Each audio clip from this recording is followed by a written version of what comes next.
ঘরে বসে থেকে যদি সব কিছু অর্ডার করা যায় কতই না ভালো, তাই না?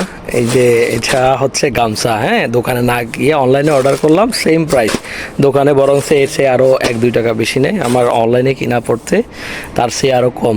তাই এখন এটা আনবক্সিং করব, আনবক্সিং করে আমি দেখাবো কি অবস্থা এখানকার কন্ডিশন, এখানে অনলাইনে প্রোডাক্ট খোলা ঠিকঠাক মতো দেয় কিনা। এটা হচ্ছে আনবক্সিংয়ের পরে আপনাদের দেখাচ্ছি।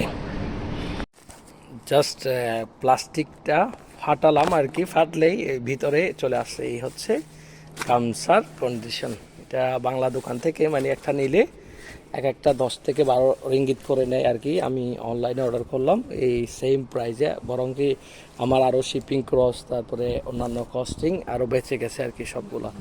এখন এই যে সেম, এই যে কত সেম প্রাইস, কত সুন্দর করে একদম কোয়ালিটিফুলভাবে করে দিছে, ঠিক করে দিছে, পাঠিয়ে দিছে আর কি। সব কিছু ঠিকঠাক যেমনটা হওয়ার কথা তেমনটা, এখানে কোনো নাই। এখন একটা তাদেরকে গুড রিভিউ দিয়ে দিব, বাস শেষ। এই হলো অবস্থা।